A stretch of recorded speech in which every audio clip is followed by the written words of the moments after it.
అలాగే మిఠల్ నర్సయ్య గౌడ్ గారు ఉన్నారు, కాంగ్రెస్ అధికార ప్రతినిధి. చెప్పండి నర్సయ్య గౌడ్ గారు, అసలు ఏంటి అసలు విమర్శలు ప్రతి విమర్శలేనా, ఇంకా లేదంటే రాష్ట్ర ప్రజల సమస్యలపై ఏమైనా చర్చించే అవకాశం ఉందా?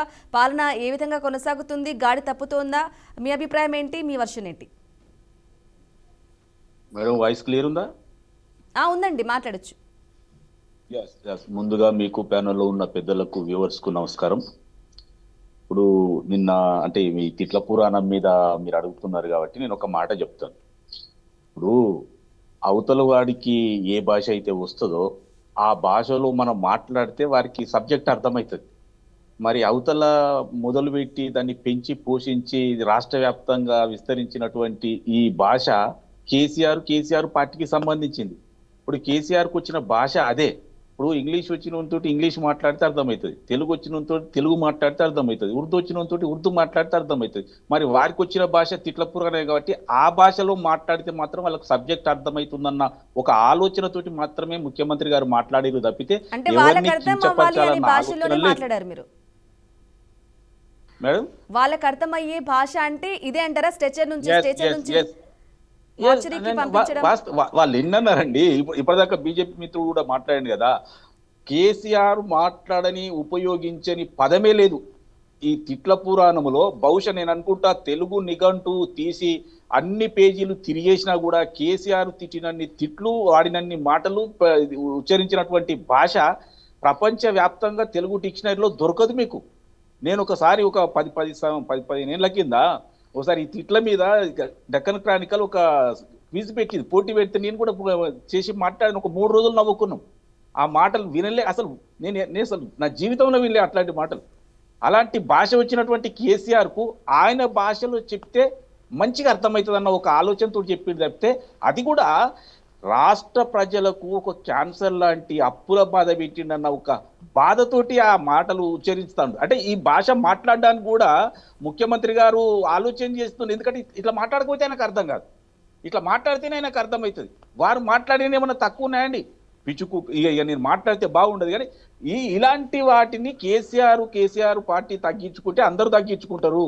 ఆయన పెట్టిన మొక్కనే ఆయనే నీళ్లు పోసి ఆయనే ఖాతా కాపించి తెంపి అందరికి పంచినటువంటి పెద్ద మనిషి అలా ఈ మాటలు మాట్లాడితే, హరీష్ రావు కానీ కేటీఆర్ కానీ మాట్లాడితే, కేటీఆర్ ఏం మాట్లాడతారండి? ప్రధానమంత్రి గారిని కూడా వదలలే, అడ్డగోలు మాటలు మాట్లాడాడు. నేను ఏమంటున్నా, ఆయన స్థాయిని, ఆయన కుర్చీని, ఆయన హోదాను గౌరవించాలి కదా, ముఖ్యమంత్రి హోదాను గౌరవించాలి కదా. మాజీ ముఖ్యమంత్రి గారు ఎప్పుడైనా కనీసము మేధావులను కూడా గౌరవించలే. మేధావుల గురించి ఆయన ఏం మాట్లాడినాని, మేధావుడు అంటే ఎవడా, ఆయనకేమైనా జుట్టు ఉంటుందా, ఆయనకేమైనా తోపు ఉంటుందా? ఇట్లా మాట్లాడినటువంటి వ్యక్తులు ఈరోజు ముఖ్యమంత్రి గారిని పట్టుకొని మాట్లాడితే ఎట్లానండి? రెండో విషయం ఏంటంటే, గవర్నర్ గారు మాట్లాడిన దాంట్లో రాష్ట్రానికి సంబంధించినటువంటి ఆర్థిక పరిస్థితే కాకుండా రాష్ట్రానికి సంబంధించిన విషయాల మీద స్పష్టంగా మాట్లాడాడు. ఆ కాంగ్రెస్ వాళ్ళు మాట్లాడించే, అరే గవర్నమెంట్లో మీరున్నప్పుడు మీరు మాట్లాడించారు, మేము ఉన్నప్పుడు మేము మాట్లాడిస్తాం, ఆ ప్రభుత్వం ఏమనుకుంటుందో ఆ విషయాలు ప్రజలకు తెలియపరుస్తాం. కనీసం నెక్స్ట్ వాళ్ళకు చర్చ జరిగేటప్పుడు మాట్లాడతాం అన్న ఇంకిత జ్ఞానం కూడా లేకుండా అడగులుగా మాట్లాడితే ఎట్లనండి? మళ్ళీ మూడో విషయం చెప్తాను. కేసీఆర్ గారు ఏం చెప్తారంటే, అందరూ సమావేశానికి రావాలి, అసెంబ్లీలో మాట్లాడాలి, ఒక్క రోజు కూడా లేటుగా రావద్దని చెప్పే ఆ మాజీ ముఖ్యమంత్రి ఈ రోజు వస్తారన్న గ్యారెంటీ లేదు. ఆ 6 నెలలకోసారి ఇది అది వేటు పడుతుందన్న ఒక ఆలోచనతో నిన్ను వచ్చిండు తప్పితే ఆయన కూడా రాకపోతే ప్రజల మీద నేను అంటున్నా మేడం, నేను ఏమంటున్నా, తెలంగాణ ప్రజల సమస్యల మీద మీకు కన్సర్న్ ఉంటే, మీకు బాధ్యత ఉంటే, గవర్నమెంట్ ప్రజల జీతం తీసుకుంటున్నటువంటి ప్రతిపక్ష నేత, ప్రతిపక్ష హోదా అనుభవిస్తున్నటువంటి కేసీఆర్ ఫామ్ హౌస్లో ఎందుకుంటాడండి? వరదలు వస్తే బయటికి రావు, కష్టం వస్తే బయటికి రావు, ప్రజల ఆర్తనాదాలు వినవు. ఎంతసేపు ఏదో ఒక రోజు వచ్చి ఏదో ఒక అప్పుడు బడ్జెట్ చేసానికి ఎప్పుడు వచ్చి ఇదంతా ట్రాష్ గీసాను ఒకసారి వెళ్ళిపోయింది. నేనేమంటున్నానంటే, మీరు రండి, కాంగ్రెస్ ప్రభుత్వం స్పష్టంగా చెప్తా ఉంది, మేము మిమ్మల్ని సస్పెండ్ చేయము, మీకు మైక్ ఇస్తాము, మీరు రండి, మీరు మాట్లాడండి, మీ విషయాలు, మీ విశ్వరూపం, మీ కథ, మీరు చేసిన తప్పులు ప్రజలకు తెలియాలి కాబట్టి మిమ్మల్ని ఇక్కడే కూర్చుండబెట్టి మీరు వేసిన ప్రశ్నకు మేము సమాధానం చెప్తాం, మీరు ఇట్లా ఉండండి అంటే పారిపోతే ఎట్లానండి? కాబట్టి నేను ఒకటే అన్నారు, ఇలా రాష్ట్రంలో ప్రజలు హాయిగా ఉన్నారు. ఇలా ఫ్యూచర్ సిటీ కానీ, లేకపోతే మూసీ పరిరక్షణ కానీ, లేకపోతే హైడ్రా కానీ, లేకపోతే స్మార్ట్ కార్డులు కానీ, లేకపోతే రుణమాఫీ కానీ, ఇలా మహిళలకు ఇస్తున్నటువంటి 500కు సిలిండర్ కానీ, తర్వాత ఈ ఫ్రీ బస్సు కానీ ఇన్ని ఇస్తా ఉంటే, ఉద్యోగాల పత్రాలు పంచుతా ఉంటే మీరు ఇదంతా వెనుకపోయింది, ఇది ఇట్లా అయింది అట్లా. అరే వచ్చి 14-15 నెలలు కాలే, అందులో 3 నెలలు ఎన్నికలకే పోయినాయి. ఇంత స్పష్టమైన అభివృద్ధి, ఇంత డైరెక్షనల్ అభివృద్ధి చేసినటువంటి ఏకైక ముఖ్యమంత్రి రేవంత్ రెడ్డి గారు. ఇలా 42% రిజర్వేషన్ల కొరకు కులగణన చేసినటువంటి 1931 చేసిన కులగణన తప్పితే మధ్యన చేయలే. కేసీఆర్ ఒక రోజు చేసి లోపల పెట్టుకున్నాడు, ఆయన రాజకీయానికి ఉపయోగించుకుంటూ. స్పష్టంగా కులగణన రిపోర్ట్ తీసుకొచ్చి అసెంబ్లీలో పెట్టి ప్రజల ముందట పెట్టి చర్చ చేసినటువంటి ముఖ్యమంత్రి గారు ఎవరన్నా అంటే సువర్ణాక్షరాలతోటి రాష్ట్ర చరిత్రలో నిలిచిపోయే ముఖ్యమంత్రి రేవంత్ రెడ్డి గారిని పట్టుకొని అడగోలు పిచ్చి కుక్క అంటావా, అదంటావు ఇదంటావా. నేనేమంటున్నా, ఈ భాష ఇప్పటికైనా టీఆర్ఎస్ నాయకులు మర్చిపోవాలి, అది పక్కకు పెట్టాలి.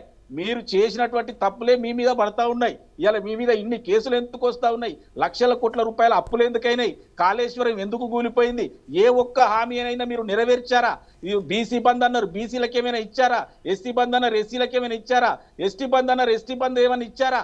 రైతులు అందరూ కూడా రైతులకు ఇచ్చినటువంటి మీ రుణమాఫీ ఏమాత్రం చేసిరు మీరు? ఇవన్నీ చెప్పుకుంటా పోతే కేసీఆర్ తల దించుకోవాలి. ఇప్పటికైనా నేను ఒకటే రిక్వెస్ట్ చేస్తా ఉన్నా, ప్రతిపక్ష పార్టీల వాళ్ళు వారనుకున్నట్టు, కేసీఆర్ చెప్పినట్టు, మేము కోరుకున్నట్టు స్పష్టంగా ప్రతిరోజు అసెంబ్లీకి వచ్చి వారి వర్షన్ ప్రజల ముందు పెట్టాలి, ప్రజలతోటి వాళ్ళు మమేకం కావాలి. అంతేగాని ఫామ్ హౌస్లో పండుకుంటా, నాకు యాదికి వచ్చినప్పుడు వస్తా, నేను లేస్తే మనిషిని కాదు, లేస్తే పెద్ద పుల్ని అనుకొని వస్తే ప్రజలు మళ్ళొక్కసారి ఎక్కడికి పంపించాలనో అక్కడికి పంపిస్తారనేది ముఖ్యమంత్రి చెప్పకనే చెప్పిండు. ముఖ్యమంత్రిని తప్పు పట్టడం కాదు, తిట్ల పురాణంలో ఫస్ట్ మీరు మొలకెత్తి, మీరు బీజం వేసి మొలకెత్తిపించి ఆకులు, అలములు, కాయలు, పండ్లు చేసి రాష్ట్రమంతా పంచిరు కదా. మీ విషయాలు ఎవరికి తెలియదండి. ఇలా ముఖ్యమంత్రిని మీరు తప్పు పడతారా? కాబట్టి నేను ఒకటే చెప్తున్నా, మీరు భాషను సరి చేసుకొని వస్తే అందరి భాష సరిగ్గా ఉంటుంది. కాబట్టి నేను ఒకటే కోరుకుంటున్నా, ఇప్పటికైనా ప్రజల గురించి ఆలోచన చేయండి. ముఖ్యమంత్రి గారిని పట్టుకొని ఏదో ఇప్పుడు ఆయన కేటీఆర్ ఉంటాడు, అవులగాడు అని చెప్తాడు. ఎక్కడన్నా ఉపయోగించవచ్చా అండి ఈ మాట? ఆయన వయసు ఎంత, ఆయన స్థాయి ఎంత, ఓ ముఖ్యమంత్రి పట్టుకొని ఇష్టం ఉన్నట్టు మాట్లాడతాడు. కాబట్టి నేను ఒకటే అంటాను, మీరు తప్పు చేసి అవతలడు సేమ్ మాట మాట్లాడే వరకు మాత్రం మీకు నొప్పి కలుగుతుంది. మరి మీరు మాట్లాడినప్పుడు ఈ మేధావులకు కానీ, లేకపోతే విలేకరులకు కానీ, మిగతా వాళ్ళకి కానీ ఎంత నొప్పి కలిగిందో మీకు తెలియదా? ఎవరిని వదలరైతారు మీరు? ఇలా మిమ్మల్ని మాత్రం మీకు బాధ వచ్చిందా? కాబట్టి నేను ప్రజల కొరకు పనిచేస్తున్నటువంటి ముఖ్యమంత్రి గారి మీద ఈగ వాలినా మేము ఓర్చుకోము. ప్రజల కోసం 18 గంటలు నీ లెక్క ఫామ్ హౌస్లో కూర్చొని మాట్లాడతలేడు ఎవరు. కనీసం మీకు ఎల్ఓపి ఇస్తే కనీసం మీరు రాకపోతే, మీరు మాట్లాడకపోతే మరి ప్రజల కొరకు ఎవరు పట్టించుకోవాలి? మరి మీరు ఏం పని చేయకుండా జీతం తీసుకుంటున్నారు కదా, మీకు అవసరమా? జీతం అవసరమా? ఆ పోస్ట్ అవసరమా? ఇంకెవరికైనా ఇవ్వండి, కేటీఆర్కో లేకపోతే హరీష్ రావుకో ఇవ్వండి, లేకపోతే ఆ పాడి కౌశిక్ రెడ్డి ఊ అంటే ఉరికొస్తాడు కదా, ఆయనకి ఇవ్వండి. ఏది చేత కాకుండా మేమైతే ఇంట్లో వండుకుంటాం, ఇక ఏమన్నా అంటే తిట్ల పురాణం పెడతామంటే ఎవరు ఊరుకుంటారండి? ప్రజల కొరకు పనిచేయాలి. మీరు ప్రజల డబ్బులు తీసుకున్నప్పుడు ప్రజల కొరకు రావాలి. అసెంబ్లీకి రావు, కష్టం వస్తే రావు, నష్టం వస్తే రావు. ఇట్లాంటి పనికిరాని మాటలు మాత్రం మాట్లాడుతావు. మేము మాట్లాడితే మాత్రం అగో మీరు మాట్లాడతారా అంటే మీకు ఏమైనా పేటెంట్ రైట్ ఉందా? మీకు ఏమైనా హక్కులు రాసిపెట్టి రాజ్యాంగంలో మీకు ఒక్కలే మాట్లాడాలని ఇచ్చిందా? మీ భాష మీకు చెప్తున్నాం, మీకు అర్థం చేపిస్తున్నాం. ఇప్పుడు కూడా మీకు అర్థం కాకపోతే మరి మాట్లాడాల్సి వస్తుంది. కాబట్టి మేము ప్రజల కొరకు పనిచేస్తున్నాం, మేము ప్రజాపాలన చేస్తున్నాం, ప్రజల ముందు పెడుతున్నాం. ఇవాళ క్యాన్సర్ అని అనవలసిన పరిస్థితికి ఎందుకు వచ్చిందంటే వాస్తవమే కదండి. ఒక 9 సంవత్సరాల కాలంలో రాష్ట్రాన్ని, మిగులు బడ్జెట్ ఉన్నటువంటి రాష్ట్రాన్ని సర్వనాశనం చేసి ఇవాళ నెలకు 6,500 కోట్ల అప్పు కట్టే పరిస్థితి తెచ్చినప్పుడు క్యాన్సర్ అనకపోతే ఏమంటారండి? వేరే ఏ గవర్నమెంట్ అన్నా ఈ స్థాయిలో చేసిందేమో చూడండి మీరు. రాష్ట్రంలో 28-29 రాష్ట్రాలు ఉన్నాయి. ఏ రాష్ట్రం కూడా ఇంత దారుణమైన క్యాన్సర్ ఇవ్వలేదు. కేసీఆర్ గారు ఇచ్చారు. మరి అప్పు చేసిందని నిలబెట్టిందంటే అది కూడా లేదు కదా, ప్రజలందరికీ తెలుసు కదా. కాబట్టి నేను ఒక్కటే అంటున్నా, కేసీఆర్ గారు ఇప్పటికైనా మీరు అంటే ప్రతిరోజు అసెంబ్లీకి వచ్చి విషయాలు చెప్పండి, ప్రజల గురించి ఆలోచన చేయండి. ప్రజల గురించి మీరు జీతం తీసుకుంటారు కాబట్టి ఆ మాత్రం న్యాయం చేయండి, లేకపోతే అది వదులుకోండి. కాబట్టి మరొకసారి హెచ్చరించేది ఏంటంటే, తిట్ల పురాణం మేము కాదు మొదలుపెట్టింది, వారు మొదలుపెట్టిరు.